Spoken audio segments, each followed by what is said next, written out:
Hello everyone, back with another video. So this video today is going to be a video addressing an issue with the WD MyCloud drive. This is the older drive, this is not the new MyWD Cloud home drive. So what we're going to be doing today is the hard drive is not working on this MyCloud. So we will be swapping it with this Western Digital NAS drive, which is 4 terabytes. So we're actually going to be doing an upgrade because this one was only 2 terabytes. So we're going to be going from 2 terabytes to 4 terabytes. So in this video, I'm going to show you how to take apart WD MyCloud and then take out the original drive and install the new one. Okay, so to get started, we're going to have to try and pry this open very gently. So I recommend a small screwdriver, something like this. So where I like to get started is at the back of the drive, and just between the outside of the case and the inside of the case, I like to just kind of pry it open, and then I like to put another tool within the case and then slowly make my way around the case until I hear some clips popping.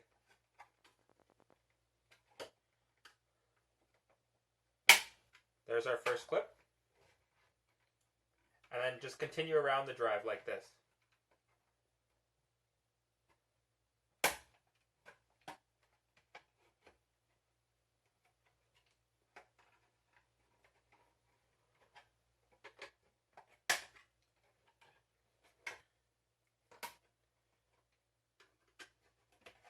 So as you're making your way around the drive, be careful not to hit any of the electronics on the inside.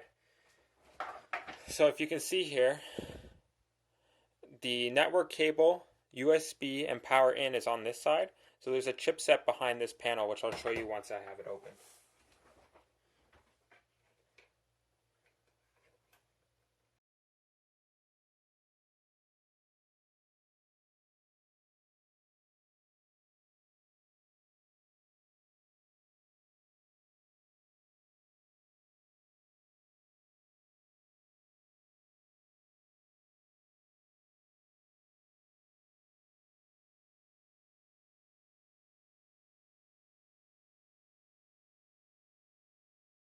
Out. So now I just got to get the other side unpopped.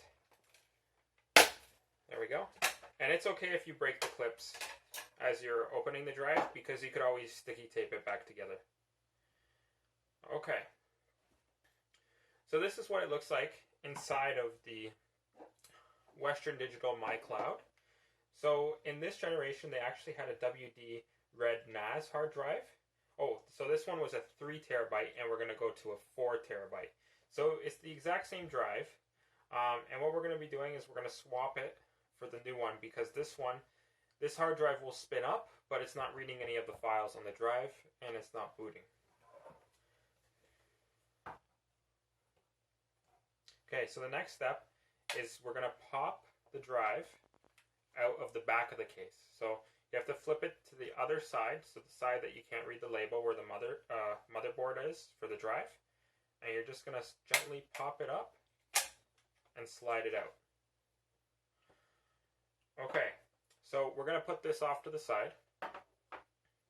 Now, when looking at this hard drive, we're going to have to save some of the hardware. We're going to need these rubber pieces. So what I'm going to do is I'm just going to take those and put them at the top of my workstation here. And there's 4 of them.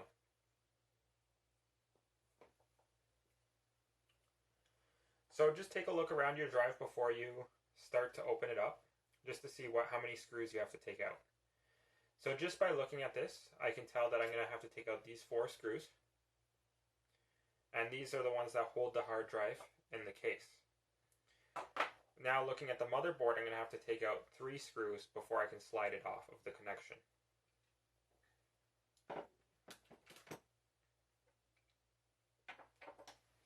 Okay. So I'm going to start the removal of the screws now. So they should be pretty loose, and just make sure you stack them in an area where you're going to find them. So you can see they're fairly long screws, so they're hard to find if you ever lose one. So the whole idea about this process is to stay organized and stay very calm. If something's not working, you have to try a different solution.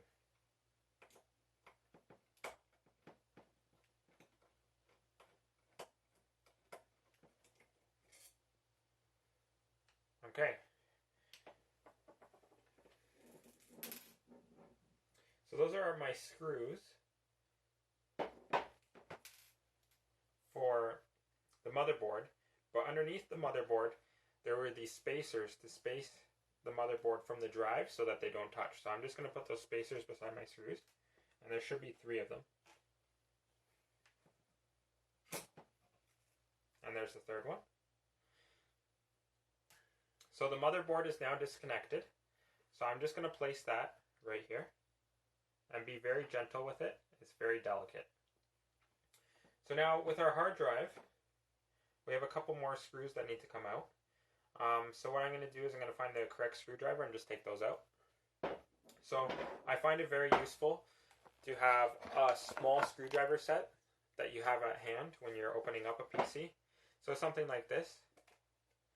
So this is a Mastercraft screwdriver set from Canadian Tire, and it has all the different heads in here. So what you're going to have to do is you're going to have to look at the heads, see if you can twist them off by hand, and you can't because they're too tight. And then you're going to have to see if you can find which size will fit in the screw. And I got lucky and I found it on the first one. So this is a torque head screwdriver. What's nice about these screwdrivers is you can actually swap the heads. So that way you have whatever screw remover that you need.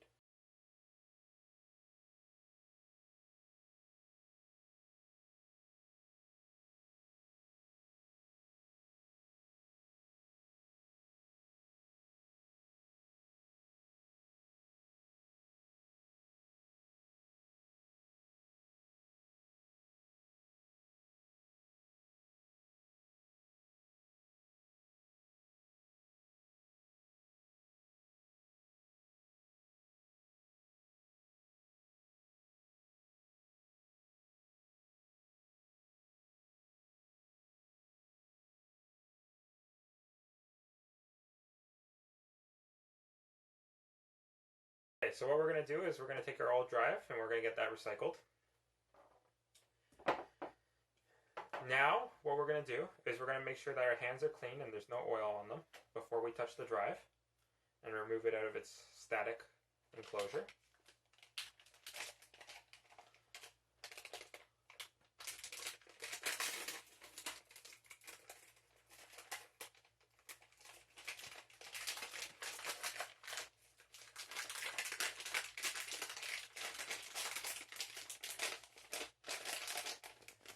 So here's our fresh Western Digital 4 terabyte drive, which we'll be replacing the 3 terabyte drive with. Okay, so the first step is to flip it over so you can see the motherboard on the drive. Then we're going to take this connector, which hosts the connection to the drive and to the internet, and we're going to install that. But before we do that, we're going to have to replace the spacers. So I find it easier to install the motherboard than try to space the spacers afterwards.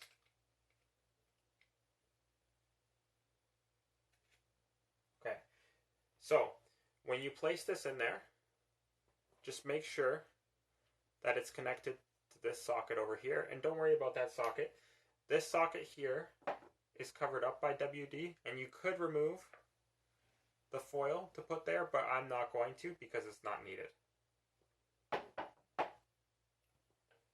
Okay, so our next step is we're going to have to replace the screws and the spacers. So what I like to do here is I like to put the screw in the hole as soon as I put the spacer in, and I like to do one at a time.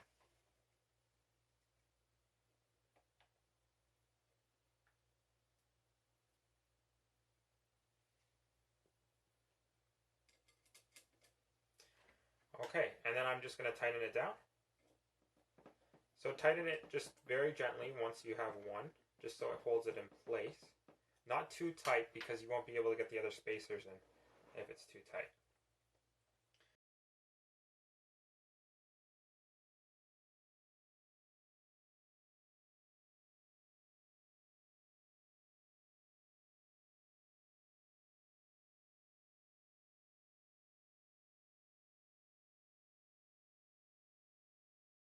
Okay, so we have the motherboard installed.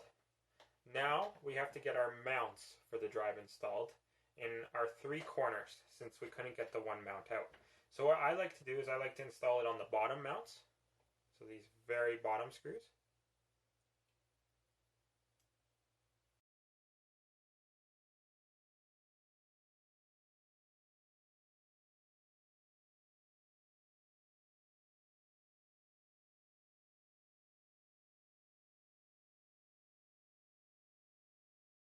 There we go. It looks just like the other one when it came out of the drive.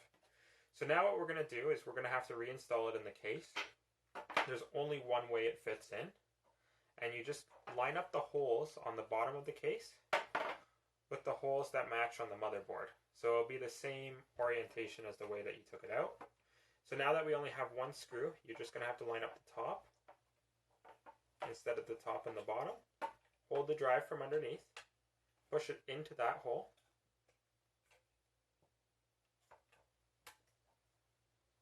And it'll just sit there in the bay. So it won't be any looser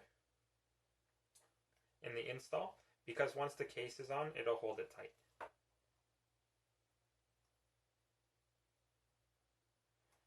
So the next step is to reinstall our white case.